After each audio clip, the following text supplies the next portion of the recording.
ಬಿಲ್ಗಳು ಮತ್ತು ವಹಿವಾಟುಗಳನ್ನು ಸರಿಯಾಗಿ ಓದುವುದು ಒಂದು ಸ್ಮಾರ್ಟ್ ಮನಿ ಅಭ್ಯಾಸ. Reading bills and transactions correctly, a smart money habit. Meera ತನ್ನ ನೆಚ್ಚಿನ ಸ್ಟೇಷನರಿ ಅಂಗಡಿಯಲ್ಲಿ ಶಾಪಿಂಗ್ ಮುಗಿಸಿದ್ದಾಳೆ. ಅನೇಕರಂತೆ ಅವಳು ಹೊರಗೆ ಹೋಗುವ ಮೊದಲು ತನ್ನ ಬಿಲ್ ಅನ್ನು ಪರಿಶೀಲಿಸುವುದಿಲ್ಲ. ಆದರೆ ಇಂದು ಅವಳ ಸ್ನೇಹಿತೆ ಅಸಾಮಾನ್ಯವಾದುದನ್ನು ಗಮನಿಸುತ್ತಾಳೆ. ಬಿಲ್ನಲ್ಲಿ 2 ಪುಸ್ತಕಗಳಿಗೆ ಶುಲ್ಕ ವಿಧಿಸಲಾಗಿದೆ ಎಂದು ತೋರಿಸಲಾಗಿತ್ತು. ಆದರೆ ಅವಳು ಒಂದೇ ಒಂದು ಪುಸ್ತಕವನ್ನು ಖರೀದಿಸಿದ್ದಳು. ತಪ್ಪನ್ನು ಅರಿತುಕೊಂಡ ಮೀರಾ ಅದನ್ನು ಸರಿಪಡಿಸಲು ಮಾರಾಟಗಾರನ ಬಳಿಗೆ ಹಿಂತಿರುಗುತ್ತಾಳೆ. ಅದೃಷ್ಟವಶಾತ್ ದೋಷವನ್ನು ಸರಿಪಡಿಸಲಾಯಿತು. ಆದರೆ ಅದನ್ನು ಪರಿಶೀಲಿಸದಿದ್ದರೆ ಅವಳಿಗೆ ಹೆಚ್ಚುವರಿ ಹಣ ಖರ್ಚಾಗುತ್ತಿತ್ತು. ನೀವು ಎಂದಾದರೂ 2ನೇ ಬಾರಿ ಬಿಲ್ ಪರೀಕ್ಷಿಸದೆಯೇ ಬಿಲ್ ಪಾವತಿಸಿದ್ದೀರಾ? ಇದು ಸಾಮಾನ್ಯ ಅಭ್ಯಾಸವೇ, ಆದರೆ ಇದು ದುಬಾರಿಯಾಗಬಹುದು.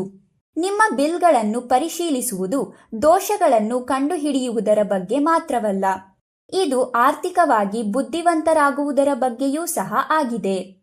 ನಿಮ್ಮ ಬಿಲ್ಗಳನ್ನು ಪರಿಶೀಲಿಸುವ ಪ್ರಾಮುಖ್ಯತೆಯನ್ನು ಮತ್ತು ಅದು ನಿಮ್ಮ ಆರ್ಥಿಕ ಆರೋಗ್ಯಕ್ಕೆ ಹೇಗೆ ಪ್ರಯೋಜನವನ್ನು ನೀಡುತ್ತದೆ ಎಂಬುದನ್ನು ಅನ್ವೇಷಿಸೋಣ.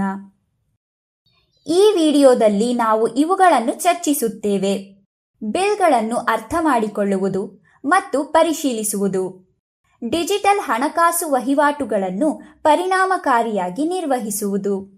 ಈ ಅಭ್ಯಾಸಗಳನ್ನು ಅರ್ಥ ಮಾಡಿಕೊಳ್ಳುವ ಮೂಲಕ ನೀವು ನಿಮ್ಮ ಹಣಕಾಸನ್ನು ಉತ್ತಮವಾಗಿ ನಿರ್ವಹಿಸಲು ಮತ್ತು ದುಬಾರಿ ತಪ್ಪುಗಳನ್ನು ತಪ್ಪಿಸಲು ಸಾಧ್ಯವಾಗುತ್ತದೆ. ಬಿಲ್ ಕೇವಲ ಕಾಗದದ ಚೂರಲ್ಲ, ಇದು ನೀವು ಪಡೆದ ಮತ್ತು ಪಾವತಿಸಿದ ಸರಕು ಮತ್ತು ಸೇವೆಗಳ ವಿವರಗಳನ್ನು ಒದಗಿಸುವ ಕಾನೂನು ದಾಖಲೆಯಾಗಿದೆ. ವಿಷಯಗಳನ್ನು ಪರಿಶೀಲಿಸುವುದು ಏಕೆ ಮುಖ್ಯ ಎಂಬುದು ಇಲ್ಲಿದೆ. ನಿಖರತೆಯನ್ನು ಪರಿಶೀಲಿಸಲು, ನೀವು ಪಾವತಿಸಿದ ಎಲ್ಲಾ ವಸ್ತುಗಳು ಅಥವಾ ಸೇವೆಗಳನ್ನು ನೀವು ಸ್ವೀಕರಿಸಿದ್ದೀರಿ ಎಂದು ಖಚಿತಪಡಿಸಿಕೊಳ್ಳಿ. ದೋಷಗಳನ್ನು ಗುರುತಿಸಲು, ನಕಲಿ ನಮೂದುಗಳನ್ನು ಅಥವಾ ತಪ್ಪಾದ ಶುಲ್ಕಗಳನ್ನು ಗುರುತಿಸಿ.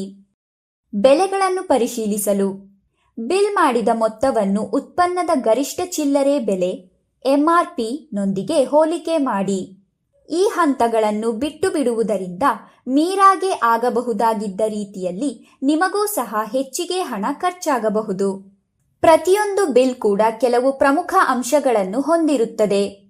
ಒಟ್ಟು ಮೊತ್ತ, ಇದು ನೀವು ಪಾವತಿಸಬೇಕಾದ ಅಂತಿಮ ಮೊತ್ತವಾಗಿದೆ. ಇದು ನಿಮ್ಮ ನಿರೀಕ್ಷೆಗಳಿಗೆ ಹೊಂದಿಕೆಯಾಗುತ್ತದೆಯೇ ಎಂದು ಯಾವಾಗಲೂ ಪರಿಶೀಲಿಸಿ.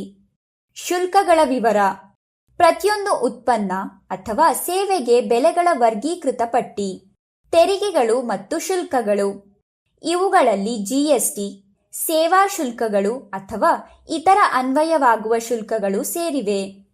ಇತ್ತೀಚಿನ ದಿನಗಳಲ್ಲಿ ಹಣಕಾಸಿನ ವಹಿವಾಟುಗಳು ಬಿಲ್ಗಳನ್ನು ಮೀರಿವೆ.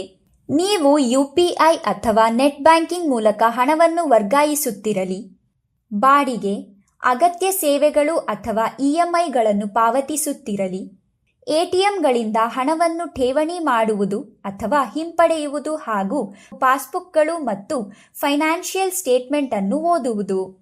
ನಿಮ್ಮ ಬ್ಯಾಂಕ್ ಪಾಸ್ಬುಕ್ ಅಥವಾ ಹೇಳಿಕೆಯು ಎಲ್ಲ ಹಣಕಾಸು ಚಟುವಟಿಕೆಗಳ ದಾಖಲೆಯಾಗಿದೆ.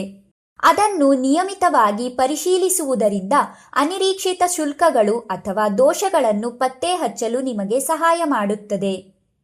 ನಿಖರತೆಯನ್ನು ಖಚಿತಪಡಿಸಿಕೊಳ್ಳಲು, ಸ್ವೀಕರಿಸುವವರ ವಿವರಗಳು ಮತ್ತು ಮೊತ್ತವನ್ನು 2 ಬಾರಿ ಪರಿಶೀಲಿಸಿ. ನಿಮ್ಮ ವಹಿವಾಟು ಮಾಹಿತಿಯನ್ನು ನಿಯಮಿತವಾಗಿ ಪರಿಶೀಲಿಸಿ. ದೋಷಗಳನ್ನು ತಕ್ಷಣ ವರದಿ ಮಾಡಿ. ಫಿಶಿಂಗ್ ಇಮೇಲ್ಗಳು, ಸಂದೇಶಗಳು ಅಥವಾ ಕರೆಗಳಂತಹ ವಂಚನೆಗಳ ಬಗ್ಗೆ ಜಾಗರೂಕರಾಗಿರಿ. ಪ್ರತಿಯೊಂದು ವಿವರವನ್ನು ಪರಿಶೀಲಿಸುವ, ಟ್ರ್ಯಾಕ್ ಮಾಡುವ ಮತ್ತು ಪ್ರಶ್ನಿಸುವ ಅಭ್ಯಾಸವನ್ನು ಬೆಳೆಸಿಕೊಳ್ಳುವ ಮೂಲಕ ನೀವು ನಿಮ್ಮ ಹಣಕಾಸಿನ ಮೇಲೆ ನಿಯಂತ್ರಣ ಸಾಧಿಸುತ್ತೀರಿ ಮತ್ತು ಅನಗತ್ಯ ನಷ್ಟಗಳನ್ನು ತಪ್ಪಿಸುತ್ತೀರಿ. ಯಾವಾಗಲೂ ಈ ಪ್ರಶ್ನೆಗಳನ್ನು ನೆನಪಿನಲ್ಲಿಡಿ: ನಾನು ಸರಿಯಾದ ಬೆಲೆಯನ್ನು ಪಾವತಿಸಿದ್ದೇನೆಯೇ? ನನಗೆ ಭರವಸೆ ನೀಡಿದಂತೆ ಎಲ್ಲ ವಸ್ತುಗಳು ಅಥವಾ ಸೇವೆಗಳನ್ನು ಸ್ವೀಕರಿಸಿದ್ದೇನೆಯೇ? ನನ್ನ ಬಿಲ್ಗಳು ಅಥವಾ ಬ್ಯಾಂಕ್ ಸ್ಟೇಟ್ಮೆಂಟ್ಗಳಲ್ಲಿ ದೋಷಗಳಿವೆಯೇ? ಪ್ರತಿ ವಹಿವಾಟಿಗೂ ಯಾವಾಗಲೂ ಬಿಲ್ ಅಥವಾ ರಶೀದಿಯನ್ನು ಪಡೆಯಲು ಮರೆಯದಿರಿ. ನಿಮ್ಮ ಖರೀದಿಗಳು ಮತ್ತು ಬ್ಯಾಂಕ್ ಸ್ಟೇಟ್ಮೆಂಟ್ಗಳೊಂದಿಗೆ ರಶೀದಿಗಳನ್ನು ಪರಿಶೀಲಿಸಿ. ತಪ್ಪಾದ ಶುಲ್ಕಗಳು ಅಥವಾ ಕಡಿತಗಳನ್ನು ನೀವು ಗಮನಿಸಿದರೆ ಸಂಪರ್ಕಿಸಿ.